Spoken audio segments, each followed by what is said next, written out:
कहानी की शुरुआत होती है पोल्टू के कमरे से, जहां आज सन्नाटा नहीं बल्कि सिसकियां हैं। पोल्टू बुरी तरह डरा हुआ है। उसे एहसास हो चुका है कि उसने पैसों के लालच में आकर अपनी जिंदगी बर्बाद कर ली है। वह रोते हुए अपनी पहली पत्नी मंजली के पास जाता है। कांपती हुई आवाज में कहता है, मंजली, मुझे माफ कर दो। मैंने बहुत बड़ी गलती कर दी। इसके बाद वह पुजारिन की पूरी सच्चाई मंजली को बता देता है।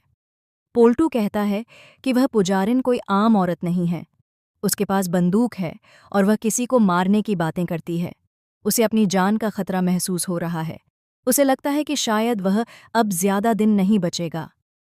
मंजली, जिसका दिल आज भी पोल्टू के लिए धड़कता है, उसकी यह हालत देख नहीं पाती। वह उसे पानी पिलाती है और हिम्मत देती है। तभी वहां पिसीमोनी आ जाती है। मंजली और पोल्टू को साथ देखकर वह मंजली को भला बुरा कहने लगती है और ताना मारती है कि वह उसके बेटे के पीछे क्यों पड़ी है। लेकिन इस बार पोल्टू चुप नहीं रहता। वह पहली बार मंजली का साथ देता है और पिसीमोनी को डांटते हुए कहता है कि यह उनके बीच का मामला है और उसे इसमें दखल नहीं देना चाहिए। यह सुनकर मंजली को पहली बार पोल्टू पर गर्व महसूस होता है। उधर अहाना और अर्जुन पुजारिन का सच बताने पुलिस स्टेशन पहुंचते हैं।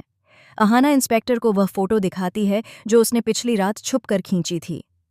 फोटो देखते ही इंस्पेक्टर चौंक जाते हैं और कहते हैं कि यह तो सर्विस रिवॉल्वर जैसी लग रही है, जो सिर्फ पुलिस या फौजियों के पास होती है।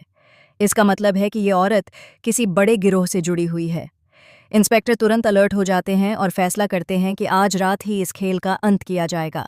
वह अपनी टीम को सिविल ड्रेस में तैयार होने का आदेश देते हैं और अहाना के घर के बाहर जाल बिछा देते हैं। रात का गहरा सन्नाटा चारों ओर फैल जाता है। पुजारिन अपने प्लान के मुताबिक तैयार होती है और पोल्टू व मंजली को कमरे में रहने को कहती है।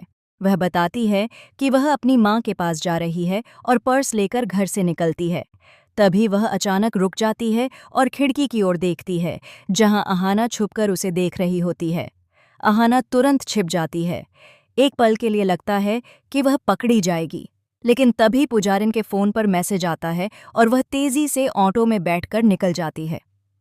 पुलिस की गाड़ी दबे पांव ऑटो का पीछा करने लगती है। उनके पीछे पीछे अर्जुन और अहाना भी स्कूटर पर पुलिस का पीछा करते हैं।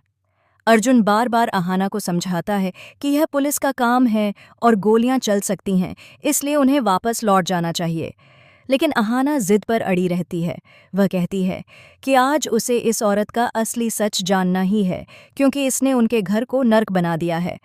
आगे जाकर पुजारिन एक सुनसान जगह पर ऑटो से उतरती है और हरे रंग की शर्ट पहने एक आदमी की गाड़ी में बैठ जाती है, जो पहले से उसका इंतजार कर रहा होता है।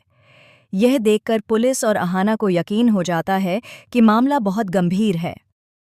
कुछ देर बाद शहर से दूर एक सुनसान पुल के नीचे वह गाड़ी रुकती है। वहां ऐसा सन्नाटा होता है कि हवा की आवाज भी डराने लगती है। तभी सामने से एक बाइक आती है, जिस पर हेलमेट पहने एक आदमी बैठा होता है।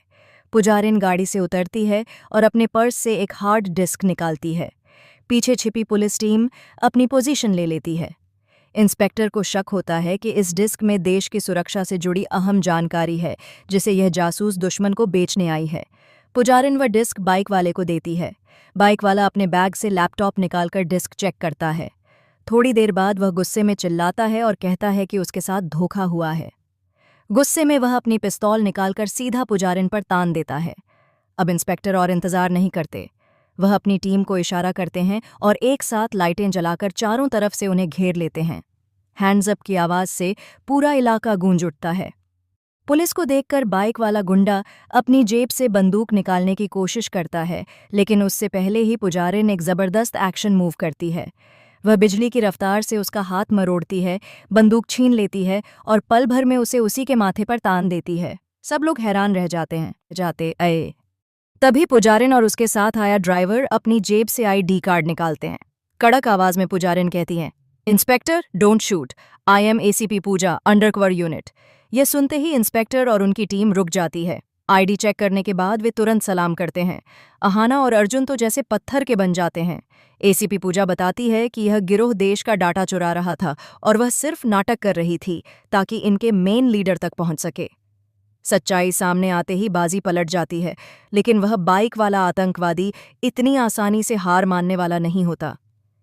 जब सबका ध्यान एसीपी पूजा की बातों पर होता है, तभी वह अचानक अहाना को पकड़ लेता है और उसकी गर्दन पर धारदार हथियार रख देता है। अहाना चीख उठती है। अर्जुन घबराकर चिल्लाता है। आतंकवादी धमकी देता है कि अगर उसे भागने का रास्ता नहीं दिया गया तो वह अहाना की जान ले लेगा। माहौल पूरी तरह तनावपूर्ण हो जाता है। एक तरफ एसीपी पूजा है, जिनके हाथ में बंदूक है, और दूसरी तरफ खूंखार आतंकवादी, जिसके कब्जे में अहाना है। अब सवाल ये है कि क्या एसीपी पूजा अपनी सूझबूझ से अहाना को बचा पाएंगी या अहाना की जिद उसकी जान पर भारी पड़ेगी? आपको क्या लगता है आगे क्या होगा? कमेंट करके ज़रूर बताएं और हमारे चैनल टेली प्लेयर को सब्सक्राइब करना न भूलें।